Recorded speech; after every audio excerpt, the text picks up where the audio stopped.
Hello दोस्तों, आप सभी का ऑल अबाउट सोशियस में स्वागत है। और ये समाजशास्त्र की कॉम्पिटिटिव सीरीज़ है और इसमें आज हम लोग एक बहुत ही इम्पॉर्टेंट थिंकर रैंडल कॉलिंस के बारे में चर्चा करने वाले हैं। रैंडल कॉलिंस जो हैं, हालांकि डायरेक्ट सिलेबस में नहीं पूछे जाते हैं, लेकिन जब भी कन्फ्लिक्ट थ्योरी की बात आती है या संघर्षात्मक सिद्धांत की बात आती है तो रैंडल कॉलिंस का नाम प्रमुख हो जाता है। आज हम लोग इनके बारे में डिटेल में समझने वाले हैं। इन्होंने क्या समाजशास्त्र में योगदान दिया है, इनकी महत्वपूर्ण पुस्तकें कौन सी हैं, उनको भी हम लोग समझेंगे। यहाँ पे आप लोग रैंडल कॉलिंस की इमेज देख सकते हैं। एक ब्रीफ यहाँ पे मैंने मेंशन किया है इनका। तो इनका जन्म जो है वो जुलाई 29, 1941 में हुआ था और ये अभी 82 वर्ष की उम्र के हैं। नॉक्सविले, टेनेसी में इनका जन्म हुआ था। अल्मा मैटर की बात करें तो ये यूनिवर्सिटी ऑफ कैलिफोर्निया बर्कले से संबंधित है, स्टैनफोर्ड यूनिवर्सिटी, हार्वर्ड यूनिवर्सिटी। और साइंटिफिक कैरियर की बात करें तो फील्ड में ये सोशियोलॉजी से हैं और इंस्टीट्यूशन जो है यूनिवर्सिटी ऑफ पेंसिल्वेनिया से ये भी संबंधित हैं। ओके, अब इनके बारे में हम लोग डिटेल में समझते हैं। रैंडल कॉलिंस जन्म 29 जुलाई 1941, एक अमेरिकी समाजशास्त्री हैं। तो ये एक अमेरिकन सोशियोलॉजिस्ट हैं जो अपने शिक्षण और लेखन दोनों से प्रभावशाली रहे हैं। उन्होंने दुनिया भर के कई उल्लेखनीय विश्वविद्यालयों में पढ़ाया है और उनके अकादमिक कार्यों का विभिन्न भाषाओं में अनुवाद किया गया है। कॉलिंस वर्तमान में पेंसिल्वेनिया विश्वविद्यालय में समाजशास्त्र के डोरोथी स्वाइन थॉमस प्रोफेसर हैं। तो ये एक पोजीशन होती है। वह एक अग्रणी समकालीन सामाजिक सिद्धांतकार हैं जिनकी विशेषज्ञता के क्षेत्रों में राजनीतिक और आर्थिक परिवर्तन का वृहद ऐतिहासिक समाजशास्त्र, आमने सामने बातचीत सहित सूक्ष्म समाजशास्त्र अर्थात माइक्रो सोशियोलॉजी और बुद्धिजीवियों और सामाजिक संघर्ष का समाजशास्त्र शामिल है। कॉलिंस के प्रकाशनों में the sociology of philosophies a global theory of intellectual change 1998 शामिल है। ये इनकी एक बहुत ही इम्पॉर्टेंट कृति है, तो आप लोग ध्यान रखिएगा। उन्हें संयुक्त राज्य अमेरिका में अग्रणी गैर मार्क्सवादी संघर्ष सिद्धांतकारों में से एक माना जाता है। तो गैर मार्क्सवादी यानी ये मार्क्सवादी विचारधारा से संबंधित नहीं मानते हैं अपने आप को, और लेकिन संघर्ष सिद्धांतकार हैं। तो इन ऐसे जो थिंकर्स हैं, जैसे लेविस कोजर का भी नाम आता है, वो भी संघर्षवादी सिद्धांतकार हैं, लेकिन वो मार्क्सवादी विचारधारा को बिल्कुल एग्जैक्टली वैसे नहीं लेके चलते हैं। और उन्होंने 2010 से 2011 तक अमेरिकन सोशियोलॉजिकल एसोसिएशन के अध्यक्ष के रूप में कार्य किया है। प्रारंभिक जीवन और शिक्षा देख लेते हैं। कॉलिंस विभिन्न शहरों में पले बढ़े और उन्होंने अपनी शुरुआती वर्षों का एक अच्छा खासा हिस्सा यूरोप में बिताया, जहां उनके पिता द्वितीय विश्व युद्ध के दौरान सैन्य खुफिया विभाग के हिस्सा थे और उन्होंने संयुक्त राज्य अमेरिका के विदेश विभाग में भी काम किया था। वे दोनों द्वितीय विश्व युद्ध के तुरंत बाद जर्मनी में और बाद में मॉस्को में रहे। कॉलिंस ने न्यू इंग्लैंड प्रेप स्कूल में पढ़ाई की। इसके बाद उन्होंने हार्वर्ड विश्वविद्यालय से मनोविज्ञान में बीए पूरा किया, जहां उन्हें जाने माने समाजशास्त्री टैलकट पार्सन्स ने पढ़ाया था। तो ये टैलकट पार्सन्स के विद्यार्थी रहे हैं। इसके बाद उन्होंने कैलिफोर्निया विश्वविद्यालय बर्कले 1969 से समाजशास्त्र में एमए और पीएचडी पूरी करने से पहले स्टैनफोर्ड विश्वविद्यालय 1964 से इस विषय में एमए की उपाधि प्राप्त की थी। हालांकि वे पार्सन्स की सामाजिक रूप से रूढ़िवादी पद्धति से सहमत नहीं थे। तो ये आप लोग देख ही रहे हैं, कॉन्फ्लिक्ट थ्योरी से संबंधित है। तो पार्सन्स की जो सामाजिक रूप से रूढ़िवादी पद्धति है उससे ये सहमत नहीं थे, लेकिन वे एक सिद्धांतकार होने की प्रतिष्ठा का उनका सम्मान करते थे। बर्कले ने अपने समय के दौरान कॉलिंस कैंपस विरोध प्रदर्शन, फ्री स्पीच मूवमेंट और युद्ध विरोधी आंदोलन में शामिल थे। 3 दिसंबर 1964 को कॉलिंस को अपने 600 से अधिक साथियों के साथ फ्री स्पीच मूवमेंट के लिए खड़े होने के दौरान गिरफ्तार किया गया था। बर्कले में रहते हुए कॉलिंस का सामना उस समय के कई प्रभावशाली समाजशास्त्रियों से हुआ, जिनमें हर्बर्ट ब्लूमर, फिलिप सेल्जनिक और लियो लोवेंथल शामिल थे। उन्होंने हिब्रू विश्वविद्यालय से आए एक इजरायली समाजशास्त्री जोसेफ बेन डेविड के साथ विज्ञान के समाजशास्त्र पर काम किया, जिसके परिणाम स्वरूप दशकों बाद कॉलिंस ने द सोशियोलॉजी ऑफ फिलॉसफी प्रकाशित किया था। कॉलिंस का परिचय मैक्स वेबर के वेबेरियन संघर्ष सिद्धांत से एक प्रमुख विद्वान रेनहार्ड बेंडिक्स के माध्यम से हुआ था। तो जो मैक्स वेबर का वेबेरियन संघर्ष सिद्धांत है, इसका परिचय इनसे रेनहार्ड बेंडिक्स के माध्यम से हुआ था। इसके बारे में उन्होंने जाना था। अपने शुरुआती करियर के बारे में कॉलिंस ने बाद में कहा था, ये उनका एक कोट है, मैं युवा समाजशास्त्रियों की पीढ़ी का हिस्सा था जिन्होंने कार्यात्मक सिद्धांत को तोड़ दिया और संघर्ष सिद्धांत की ओर आगे बढ़ गए। तो ये एक बहुत ही इम्पॉर्टेंट कोट है, आप लोगों को ये ज़रूर ध्यान रखना है। बाद में उन्होंने बेंडिक्स के काम स्टेट एंड सोसाइटी के लिए एक अध्याय भी लिखा था। तो जो रेनहार्ड बेंडिक्स हैं, उनके जो स्टेट एंड सोसाइटी बुक्स है, उसके लिए इन्होंने एक चैप्टर भी लिखा है। इस काम ने कॉलिंस को बाद में इस सिद्धांत को इरविन गॉफमैन की माइक्रो सोशियोलॉजी के साथ जोड़ने में सक्षम बनाया। तो यहाँ पे आप लोग ये समझ सकते हैं कि किस प्रकार से विभिन्न थिंकर की थ्योरी से प्रभावित होकर के जो अन्य समाजशास्त्री हैं या अन्य विचारक हैं, वो आगे को अपने कॉन्सेप्ट बनाते जाते हैं। कॉलिंस के शोध प्रबंध सलाहकार संगठनात्मक और औद्योगिक समाजशास्त्री हेरोल्ड विलेंस्की थे। तो ये कुछ नाम जो हैं थिंकर्स के, आप लोग ज़रूर ध्यान रखिएगा।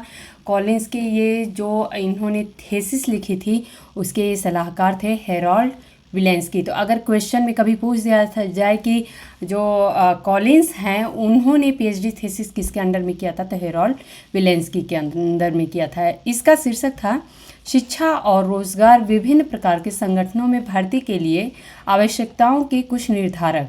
इसको इंग्लिश में भी हम लोग देख लेते हैं, education and employment some determinants of requirements for hiring in various types of organisations. और इसे बाद में इन्होंने 1979 में द क्रेडेंशियल सोसाइटी और historical sociology of education and stratification के रूप में प्रकाशित किया गया था। मोनोग्राफ में ने संगठनात्मक डेटा का विश्लेषण करके दिखाया कि रोजगार के लिए बढ़ती शैक्षिक आवश्यकताएं कौशल की तकनीकी के रूप में संचालित मांग के कारण नहीं थी, बल्कि सांस्कृतिक सम्मान के मानकों को बदलने के कारण थी। और यही जो हमें दिखता है, जैसे कि आज हम देखेंगे कि एक एक व्यक्ति के पास, मान लेते हैं किसी को टीचर बनना है या किसी को डॉक्टर बनना है, डॉक्टर के लिए तो थोड़ा स्पेसिफिक फील्ड हो जाता है, लेकिन सपोज इंजीनियर होते हैं या जो लोग हम देखेंगे कि आर्ट्स के साइड में जॉब होती हैं, तो आप लोग देखेंगे कि जो लोग डॉक्टरी किए हैं या मेडिकल फील्ड से हैं या इंजीनियरिंग फील्ड से हैं, वो भी एजुकेशन फील्ड में चले जाते हैं। तो इस तरीके से यानी कि जिस पद के लिए, ये आज का एक बहुत ही कॉमन कल्चर है, जिस पद के लिए जितनी आवश्यकता है एलिजिबिलिटी क्राइटेरिया एजुकेशनल की, उससे ज़्यादा कहीं लोग बहुत ज़्यादा पढ़ लेते हैं कि कम से कम कुछ नहीं कुछ तो नौकरी मिली जाएगी। तो जितनी की ज़रूरत है उससे कहीं ज़्यादा लोग पढ़ाई कर रहे हैं, इसी को इन्होंने क्रेडेंशियल कहा है। ओके, आगे हम लोग इसको थोड़ा डिटेल में देखेंगे। कैरियर की यदि इनकी बात करें तो कॉलिंस ने सबसे पहले बर्कले में 1967 से 1968 में एक अभिनय प्रशिक्षक के रूप में पढ़ाया था। इसके बाद उन्होंने यूनिवर्सिटी ऑफ विस्कॉन्सिन मेडिसिन में प्रशिक्षक के रूप में 1968 से 1969 तक, university of California San Diego सहायक और एसोसिएट प्रोफेसर के रूप में 1969 से 1977 तक, यूनिवर्सिटी ऑफ वर्जीनिया में प्रोफेसर के रूप में इन्होंने 1978 से 1982 तक, और यूनिवर्सिटी ऑफ कैलिफोर्निया रिवरसाइड में ये प्रोफेसर के रूप में 1985 से 1997 के संकायों में काम किया था। इससे पहले कि वे पेंसिल्वेनिया विश्वविद्यालय में अपना वर्तमान पद संभाले, उन्होंने एक स्वतंत्र विद्वान और उपन्यासकार के रूप में शिक्षा जगत में बीच बीच में ब्रेक भी लिए थे, जैसे कि 1977 से 1978, 1982 से 1985 तक। उन्होंने शिकागो विश्वविद्यालय में 1985 में, हार्वर्ड विश्वविद्यालय 1994 और कैम्ब्रिज विश्वविद्यालय में 2000 से 2001 के साथ साथ यूरोप, जापान और चीन के विभिन्न स्कूलों में अतिथि नियुक्तियां भी की हैं। कॉलिंस ने अपनी स्नातक शिक्षा पूरी करने के बाद से लगभग 100 लेख प्रकाशित किए थे। उन्होंने समाज की खोज से लेकर विवाह और पारिवारिक जीवन के समाजशास्त्र जैसे कई विषयों पर किताबें लिखी हैं और उनमें योगदान दिया है। तो यहाँ पे एक बहुत ही इम्पॉर्टेंट पॉइंट ये निकल के आता है कि अगर हम बात करें कि क्या कॉलिंस ने पारिवारिक जीवन या विवाह ऐसे कुछ मुद्दों पे लिखा है, तो आप लोगों को लगेगा अरे नहीं, ऐसा तो कुछ सुना ही नहीं था। लेकिन इन्होंने मैरिज और फैमिली पे भी लिखा है, तो ये आप लोग ध्यान रखिएगा। कॉलिंस के क्षेत्र से सेवानिवृत्त होने के सम्मान में पेंसिल्वेनिया विश्वविद्यालय ने सामाजिक संपर्क और सिद्धांत योगदान दिया, जिसमें Elijah Anderson, Paul DiMaggio, David R Gibson, Michele Lamont, Jonathan Turner और विवियाना जेल्जर शामिल थे। ओके, क्रेडेंशियल मुद्रास्फीति पर कॉलिंस के क्या विचार हैं, ये अब हम लोग देखेंगे। तो कॉलिंस ने क्रेडेंशियल इन्फ्लेशन की बात की है। तो एक एजुकेशन इन्फ्लेशन ऐसा होता है कि जैसे कि हम नौकरियां जो है उनके लिए क्या प्रॉपर हमें एजुकेशन क्वालिफिकेशन मिल रहा है या नहीं। लेकिन क्रेडेंशियल इन्फ्लेशन जो होता है वो ये होता है कि हम जितने की ज़रूरत है किसी पोस्ट के लिए, उससे कहीं ज़्यादा हमारे पास डिग्री पड़ी हुई हैं। तो अब जैसे टीचिंग की बात करें तो टीचिंग में हम देखेंगे कि बीए करते हैं, एमए करते हैं, उसके बाद से बहुत लोग पीएचडी भी कर लेते हैं, कुछ बीएड भी करेंगे और नेट क्वालिफाई करेंगे, लेकिन वैकेंसी जो भी आए हम उसमें अपनी पोस्ट ले लेंगे। तो इस तरीके से देखा जाए कि ज़रूरत से ज़्यादा जो है वो क्वालिफिकेशन हमारे पास होती है। तो इसी को इन्होंने क्रेडेंशियल मुद्रास्फीति या फिर क्रेडेंशियल इन्फ्लेशन कहा है। तो इसके बारे में इन्होंने विस्तार से लिखा है, जिसमें तंत्र का एक सेट प्रस्तावित किया गया है जिसके माध्यम से यह संचालित होता है। जैसा कि कॉलिंस बताते हैं, इनका ये विचार है कि कुलीन नौकरियों की एक छोटी संख्या का अस्तित्व भी सामाजिक गतिशीलता प्रतिस्पर्धा की पूरी प्रणाली को आकार देने के तरीकों में से एक है। मांग को पूरा करने के लिए शिक्षा का विस्तार हुआ है और डिग्री उत्पादन में वृद्धि हुई है। तो यहाँ पे आप लोग देख सकते हैं, यहाँ पे डिग्री प्रोडक्शन की ये बात करते हैं और व्यवसाय समुदाय ने सबसे प्रतिष्ठित डिग्री वाले आवेदकों को काम पर रखकर प्रमाण पत्रों की प्रचुरता का जवाब दिया है। तो यानी कि उनको लगता है कि हाँ, जो वेल क्वालिफाइड है उसको हम रखेंगे उसी पोस्ट के लिए। इसने बदले में उपभोक्ता मांग को बढ़ाने का काम किया है। तो इसके लिए लोग ज़्यादा से ज़्यादा क्वालिफिकेशन अपने पास रखते हैं। ओके, परिणाम स्वरूप दोहरा सर्पिल एक प्रमाण पत्र सर्पिल है जो ऊपर की ओर बढ़ रहा है और लगातार विस्तार कर रहा है। जैसे जैसे उत्पादन में वृद्धि के माध्यम से अधिक डिग्री उपलब्ध होती है, वे सभी व्यवसायों द्वारा अवशोषित नहीं हो सकती है, लेकिन वेतन भोगी पदों तक पहुंच का वादा करने वाले प्रमाण पत्रों की मांग जारी है। सबसे पहले हम क्या पूछते हैं कि आपकी क्वालिफिकेशन क्या है, उसके अनुसार आपके लिए पोस्ट है या नहीं है। अतिरिक्त उन्नत डिग्री और पेशेवर प्रमाण पत्र विस्तार को तेज करने के लिए उभरते हैं, जो अमेरिकी शिक्षा के मूल्य को कम करते हैं। तो यहाँ पे आप लोग रैंडल कॉलिंस की कंट्रीब्यूशन को सोशियोलॉजी में एक बहुत ही डिफरेंट तरीके से समझ रहे हैं। अगर रिसर्च की बात करें तो कॉलिंस एक सामाजिक वैज्ञानिक हैं जो दुनिया को समझने के लिए सिद्धांत को आवश्यक मानते हैं। वे कहते हैं, विज्ञान का सार ठीक सिद्धांत है, विचारों का एक सामान्यीकृत और सुसंगत समूह जो सामान्य सिद्धांतों के संदर्भ में अनुभवजन्य दुनिया में विविधताओं की सीमा को समझाता है। यह कॉलिंस का सामाजिक दुनिया की जांच करने का एक तरीका है जो बड़ी सामाजिक संरचनाओं की भूमिका और अंतःक्रिया पर जोर देता है। उन्होंने अपने करियर और शोध का अधिकांश हिस्सा समाज पर अध्ययन करने के लिए समर्पित किया है। यह कैसे मनुष्यों के भावनात्मक व्यवहार के माध्यम से बनाया और नष्ट किया जाता है। कॉलिंस का मानना है कि कट्टरपंथी व्यवहार और कार्यों के लिए सबसे सरल व्याख्या भावना है। तो अगर कट्टरपंथी किसी के अंदर विचारधारा लानी है तो उसके अंदर उसके प्रति भावना बहुत ज़्यादा दृढ़ होती है। कॉलिंस कहते हैं कि भावनात्मक ऊर्जा भावनात्मक शक्ति की मात्रा है जो किसी के कार्यों के माध्यम से बहती है। तो ये एक इनका इम्पॉर्टेंट कोट है इमोशनल एनर्जी के बारे में, और यह किसी एक विशिष्ट भावना को संदर्भित नहीं करती है। जब कॉलिंस भावना के बारे में बात करते हैं तो वे कभी भी प्यार, खुशी, नफरत आदि जैसी विशिष्ट भावनाओं के बारे में बात नहीं करते हैं। संस्कृति में उनकी रुचि के साथ भी यह सच है। कॉलिंस के हाथों में संस्कृति प्रतीकात्मक सामान बन जाती है। तो संस्कृति इनके लिए प्रतीकात्मक एक सामान है जिसका आदान प्रदान या पवित्र प्रतीकों में किया जाता है जो एक समूह को एकजुट करते हैं। कॉलिंस लोगों के एक साथ आने के महत्व और व्यवहार पर इसके प्रभाव पर भी जोर देते हैं। रैंडल कॉलिंस का तर्क है कि सेक्स, धूम्रपान, सामाजिक स्तरीकरण और हमारे सामाजिक जीवन में बहुत कुछ एक सामान्य शक्ति द्वारा संचालित होता है। ये होता है अंतःक्रिया अनुष्ठान।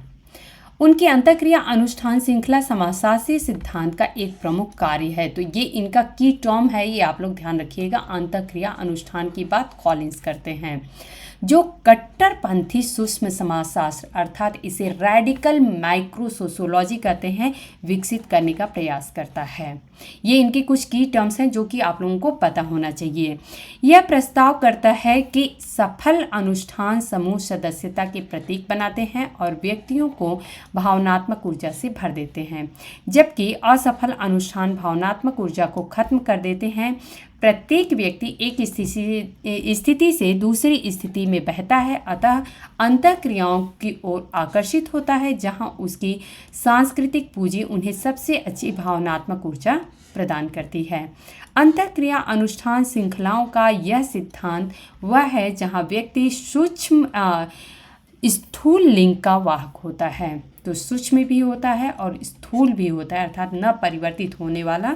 तभी तो हम भावनाओं की बात करेंगे, उससे हम जुड़े हुए होते हैं।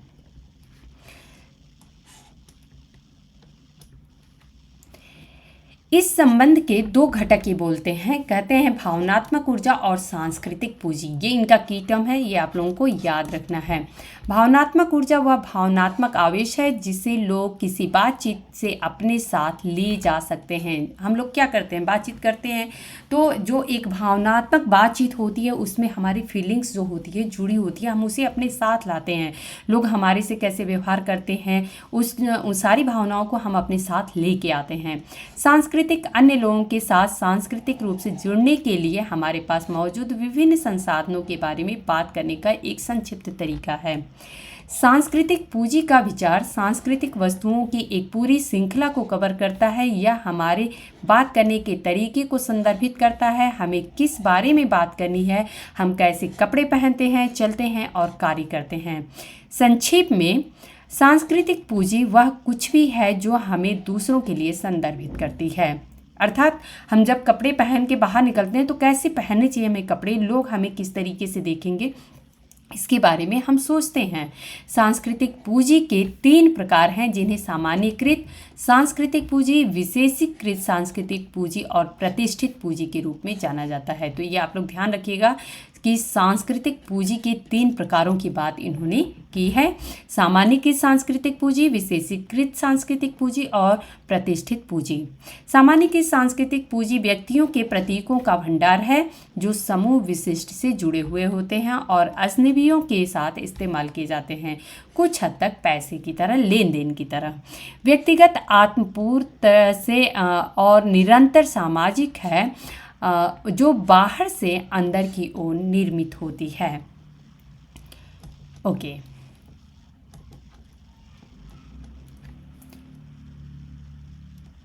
इंटरैक्शन अनुष्ठान श्रृंखला का सिद्धांत एमिल दुर्खाइम के अनुष्ठान के सिद्धांत से प्रेरित है। ये इनका एक इंटरैक्शन अनुष्ठान श्रृंखला का सिद्धांत है जो कि एमिल दुर्खाइम के जो अनुष्ठान सिद्धांत है उससे प्रेरित है। तो ये आप लोग ध्यान रखिएगा। तो ये एमिल दुर्खाइम के अनुष्ठान के सिद्धांत से प्रेरित है और जिसे उनकी पुस्तक the elementary forms of religious life से आगे रखा गया है।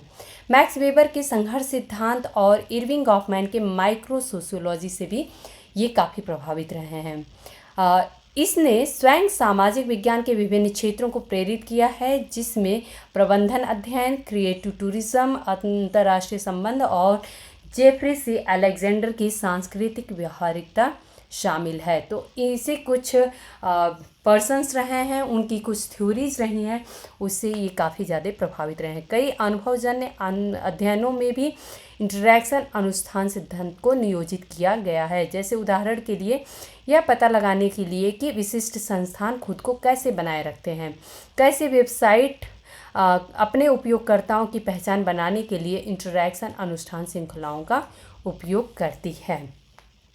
तो यहाँ पे हिंदी में था, ये जो मैंने इंग्लिश में भी यहाँ पे लिख दिया है क्योंकि बहुत बार होता है कि हिंदी के जो ट्रांसलेशन होते हैं वो समझ में नहीं आते हैं।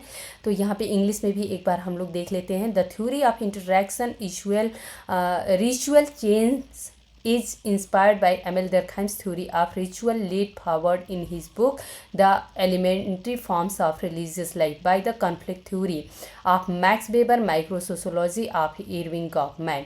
It has itself inspired various domains across the social sciences including management studies, creative tourism, international relations and Jeffrey C Alexander's cultural pragmatic. तो ये भी अपने आप में एक की टर्म है, आप लोगों को पता होना चाहिए। जो जेसी अलेक्जेंडर हैं उनका कल्चरल प्रैग्मेटिक करके भी एक कॉन्सेप्ट है। Numerous empirical studies have likewise employed interaction ritual theory for instance to explore how specific institutions maintain themselves, how website use interaction ritual chain to form the identity of its user, or how diplomat establish exchange programs to invite foreign elite into their countries. तो जो हमारे अगर देश के या किसी भी देश के जो डिप्लोमेट होते हैं वो किस तरीके से कौन सी पॉलिसी रखते हैं, किस तरीके से उनकी अपने प्रोग्राम्स होते हैं जो दूसरे देशों के एलाइट वर्ग होते हैं उनको अपने देश में इनवाइट करने के लिए। ओके, कॉलिंस ने यह भी तर्क दिया है कि हिंसक टकराव मानव शारीरिक संरचना के विरुद्ध है। बहुत जैसे ऐसे थ्योरी आती है कि मानव शारीरिक संरचना जो होती है उसी से हम डिसाइड कर सकते हैं कि कोई किस तरीके का व्यक्तित्व होता है। तो यह अपवाद है, नियम नहीं। अंतर्निहित स्थितियों या प्रेरणाओं की परवाह किए बिना यह सामाजिक वैज्ञानिकों द्वारा व्याख्या की गई व्याख्याओं के विपरीत है कि कुछ स्थितियों जैसे गरीबी, नस्ली या वैचारिक घृणा या पारिवारिक विकृतियों के तहत हिंसा आसान है। तो अभी मैंने बताया कि ये बहुत सारे थिंकर्स जो हैं इस टाइप की थ्योरीज देते हैं।